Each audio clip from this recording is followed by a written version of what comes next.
Oi, gente, tudo bem com vocês? Meu nome é Clécia, tenho 29 anos e vim aqui contar para vocês um pouco da minha história, como foi que eu descobri um cisto enorme, passei por uma cirurgia, né? E como é que as coisas se sucederam. Bem, em abril do ano passado, abril de 2020, eu decidi fazer uma ultrassom. Por que eu decidi fazer essa ultrassom? Porque eu já vinha há muito tempo sentindo muitas dores de cólica, dores diárias, frequentemente. E uma frequência urinária muito grande. Eu ia no banheiro fazer xixi de instante em instante e isso estava me incomodando. Só que na época eu trabalhava muito e por sorte eu ainda trabalhava numa farmácia. O que acabou dificultando para mim procurar um médico, que quem trabalha em farmácia acha que sabe se automedicar, acha que sabe qual é o remédio para tomar, para passar aquela dor. E assim eu fazia, eu tomava um remédio, a dor passava, depois a dor insistia e voltava. E é um erro, gente. Assim, antes de mais nada, eu quero dizer aqui para vocês, não se automediquem, porque é um erro. A automedicação é perigosa. Você pode provocar outro problema, em vez de curar aquele problema. É um erro fatal que eu cometi, e por pouco não custa muito caro. Então, quando eu percebi que essas dores não passavam, eu procurei o médico para fazer uma ultrassom. E nessa ultrassom foi que veio o susto. Eu estava com um cisto de 11 centímetros no ovário direito, já desse tamanho. E por ser tão grande, não tinha mais como tratar ele com medicação. Só tratava ele com cirurgia. O único remédio agora era cirurgia. Na hora eu fiquei impactada com a notícia, porque eu nunca imaginava que eu estaria com um cisto no ovário, muito menos desse tamanho.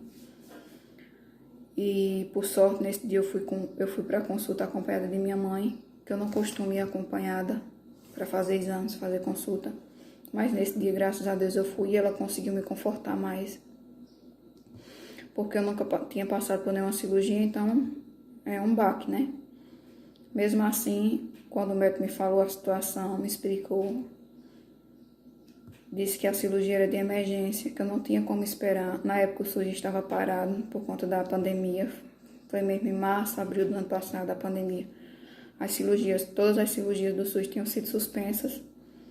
E eu não teria como esperar, porque era cirurgia de emergência, porque como o cisto estava muito volumoso, ele estava torcendo e corria o risco dele estourar a qualquer momento, me causar uma hemorragia e, consequentemente, uma infecção, que não teria como ser controlada. Então, o que foi que eu fiz, né? Vendo que não teria outra opção, eu tive que procurar o sistema particular. Graças a Deus eu tenho uma reserva que deu para mim fazer a cirurgia, deu para fazer os exames todos. E foi isso que eu fiz. Em menos de um mês eu tive que fazer todos os exames pré-operatórios, que são muitos. Foram em média uns 15 exames, que deram tudo ok para operar.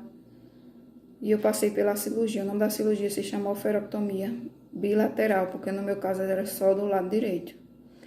Mas a maior surpresa para mim ainda viria, que era descobrir que eu iria perder o ovário direito, que o ovário direito já tinha sido comprometido. E foi isso que aconteceu, porque inicialmente o médico disse que teria como tirar só o cisto e ficar o ovário.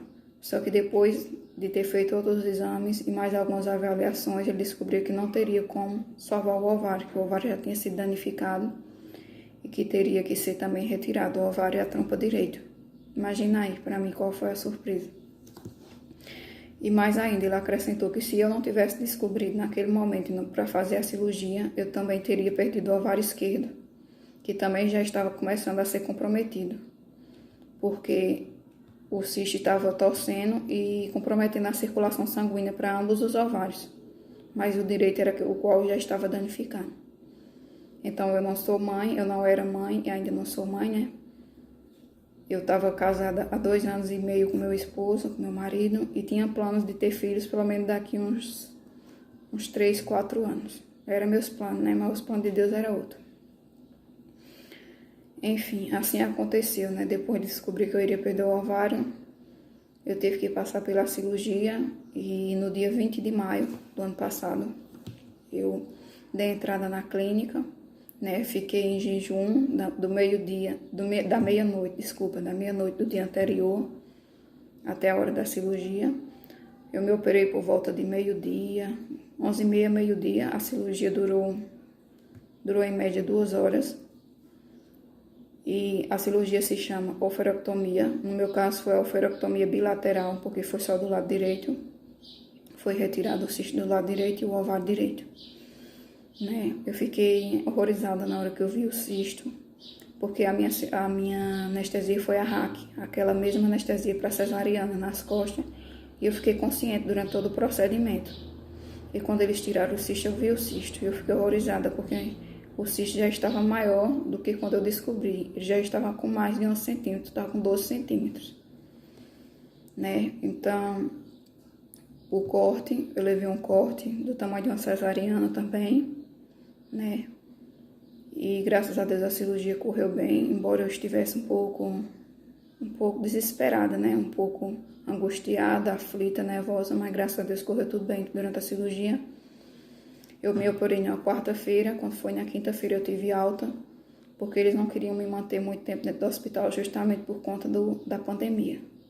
Seria mais arriscado ficar lá na clínica, então eles me mandaram para casa e na quinta-feira eu estava em casa. Né? Aí passar pelo processo de recuperação. A recuperação, para quem nunca tinha se operado como eu, a recuperação era uma novidade, né? Eu não sabia como meu organismo ia reagir àquele processo, àquele corte, que o médico mesmo me falou que cada corpo reage de forma diferente. É um processo tão agressivo e tão evasivo quanto a cirurgia.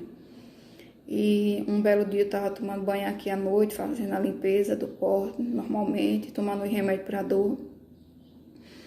E quando eu estava tomando banho, eu passei a mão assim, estava lavando o corte, próximo ao corte, e senti como se fosse um líquido espesso, meio grosso, saindo do corte, que estava escorrendo pela minha perna. Na hora eu surtei, eu pensei que era sangue, antes de olhar eu já imaginei que fosse sangue e que o corte tivesse aberto. Só que quando eu fui olhar, que eu virei para olhar, não era sangue. Era uma mistura de sangue com líquido amarelo, semelhante a pus, porém não era pus, porque não tinha mau cheiro. Aí eu me desesperei, chamei minha mãe para olhar, a gente ligou para o médico e o médico me informou que isso era uma coisa normal e que ocorria em algumas pessoas, não em todas, e que eu tinha sido premiada, né? O que estava acontecendo comigo era o chamado seroma. E o seroma nada mais é do que um acúmulo de líquido nos tecidos cortados. São 7 camadas de tecidos cortadas, né, até chegar ao abdômen mesmo. São 7 camadas de tecido cortado e dentro dessas 7 camadas de tecido cortada vai se acumulando líquido, que é uma reação do próprio corpo, uma reação do organismo, é reação inflamatória, é como se o organismo estivesse reagindo àquele processo, àquela agressão. E esse líquido se acumulou lá nos meus tecidos e depois de alguns dias ele começou a vazar. Tanto é que abriu 2 pontos na minha cirurgia e esse líquido começou a vazar. E eu fiquei super assustada, né? A pessoa nunca tinha se operado, eu não sabia que meu corpo reagia dessa forma. Tanto é que o médico disse que se eu passar por outra operação, vai acontecer a mesma coisa. Vai ter o seroma novamente, já é uma coisa do meu organismo. Aí, simplesmente, ele me falou que o importante era que esse líquido saísse, esse líquido não poderia ficar lá acumulado.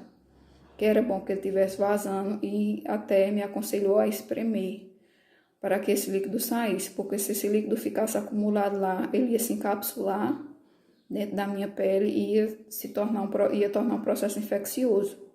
Ia dar uma infecção e isso iria agravar muito a minha recuperação, né? E eu fiz isso, eu ia espremendo e aquele líquido vazando. Ele passou 10 dias a cirurgia vazando. E eu tinha que estar limpando sempre, usando gases. Até um absorvente eu tive que usar para conter aquele vazamento. E eu ia espremendo. Chegou o dia de tirar os pontos, ainda estava vazando, mas eu consegui tirar os pontos normalmente. E eu estava fazendo a limpeza constante, né? E pedindo a Deus para que saísse todo, porque o pior era ficar lá dentro. Caso esse líquido ficasse lá dentro e não vazasse mais, teria que ser feita uma punção com agulha. Ser injetado uma agulha e esse líquido ser puxado para fora, sugado para fora. Mas graças a Deus, depois de um tempo, o líquido parou de vazar e a cicatrização ocorreu de forma perfeita. Graças a Deus deu tudo certo, tudo passou. Então eu comecei a perceber que eu estava ficando boa, graças a Deus. E uma coisa que não saía da minha cabeça desde o dia que eu descobri que teria perdido o ovário direito, que iria perder o ovário direito, era a questão de ser mãe. Porque eu estava casada há 2 anos e meio, sem ter filhos, né? E eu não saberia se isso iria influenciar na questão da fertilidade, na questão de engravidar. Fiquei muito preocupada. E passada a cirurgia, no momento da cirurgia, o médico me aconselhou a não parar o anticoncepcional, porque eu não poderia engravidar de forma alguma, enquanto eu estivesse em processo de recuperação de no mínimo 6 meses. 6 meses eu tinha que me prevenir. E assim eu fiz. Mas passada a cirurgia, eu procurei a ginecologista para me informar a respeito da questão de ter só um ovário, se iria influenciar na questão da gravidez, né? Embora meus planos fossem aguardar mais um pouco para ter filhos, a questão da cirurgia antecipou a minha vontade e o meu desejo de ser mãe logo, né? Porque eu já tenho 29 anos. Eu não saberia como o meu organismo iria reagir, se iria demorar parando o anticoncepcional ou se iria ser logo. Então eu e meu esposo conversamos, entramos em acordo e decidimos passar na médica e fazer os exames para ver se estava tudo ok, se eu poderia parar o anticoncepcional. E assim aconteceu, né? Eu fiz os exames, fiz tudo, mas isso aí vai ser assunto para um próximo vídeo. Eu quero dizer para vocês que agora só com ovário, como é que fica a situação de uma mulher com um único ovário para engravidar? Será que tem alguma dificuldade? Será que não tem? Será que eu já estou grávida? Será que eu não estou grávida? Será que eu estou nas tentativas? Porque eu iniciei, né, esse processo de tentativas um pouco aflita, né? Embora a médica tenha me dito que não tinha certeza se iria influenciar, porque ela disse que depende muito da questão da fertilidade. E eu não saberia dizer se eu sou fértil, muito fértil ou não, porque desde que eu casei eu fazia uso do anticoncepcional. Então não tinha como saber. E ela não quis fazer nenhum exame específico. Disse assim, você para o anticoncepcional e vamos esperar um tempo. Se até 1 ano você não engravidar normalmente, a gente vai fazer os exames necessários para ver o que está acontecendo com você e com seu esposo. E esse aí vai ficar só para o próximo vídeo, para eu explicar a vocês como foi que se sucedeu, como é que aconteceu, como não aconteceu, o que eu fiz, o que eu deixei de fazer, né? Se deu certo, se não deu, enfim.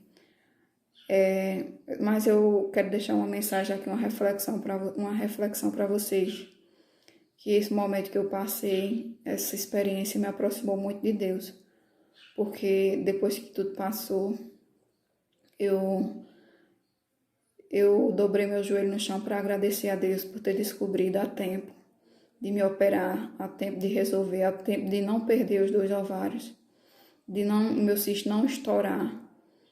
Sim, e aqui só para dizer, foi feita a biópsia do cisto depois da cirurgia. Graças a Deus o cisto era benigno, uma coisa que também estava preocupando muito, mas graças a Deus o cisto era benigno.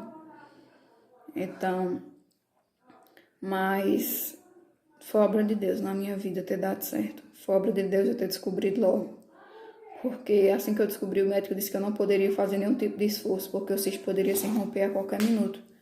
E antes de descobrir o cisto, eu não sabia que estava com cisto, eu fazia academia, eu malhava, eu fazia todo tipo de esforço, andava de moto.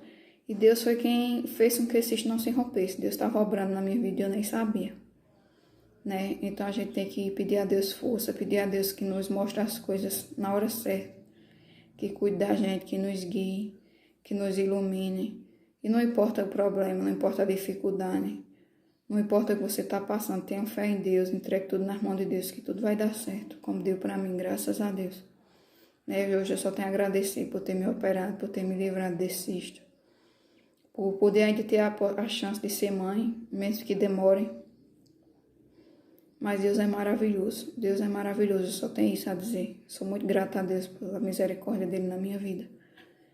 E também uma coisa que me fez parar o anticoncepcional foi a médica dizer para mim que quem teve cisto num ovário tem grandes chances de ter cisto no outro ovário. Então imagina aí minha posição, né? A pessoa só tem um ovário, só tem um ovário agora para tentar ser mãe e ainda tem chance de ter cisto nesse outro ovário. Então foi o que me impulsionou a adiantar meus planos de ser mãe. Eu já tinha vontade e o trabalho e outras coisas vai ter que ficar a esperar, né? Porque agora a prioridade é dar início à minha família, né? Com meu esposo, se Deus quiser. Se Deus quiser. E pedir a Deus que dê força e que corra tudo bem. Que se for da vontade dele, eu vou ser mãe. E no próximo vídeo eu vou dizer para vocês o que aconteceu. Será que fiquem curiosos aí na curiosidade?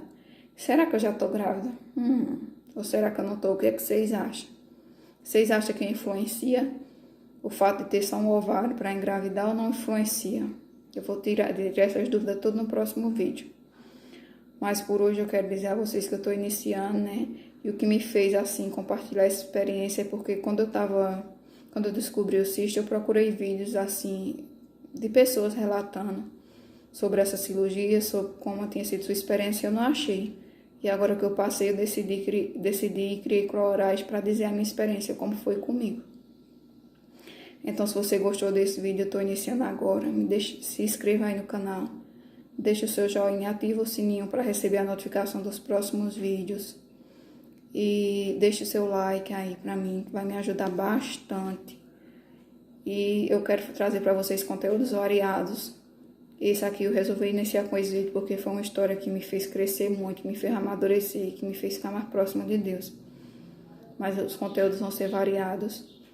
E eu espero que a gente dê início a uma grande família aqui de compartilhamento. Eu quero ensinar vocês e aprender com vocês. Então, um grande beijo, um abraço, obrigado pela atenção e até o próximo vídeo, se Deus quiser.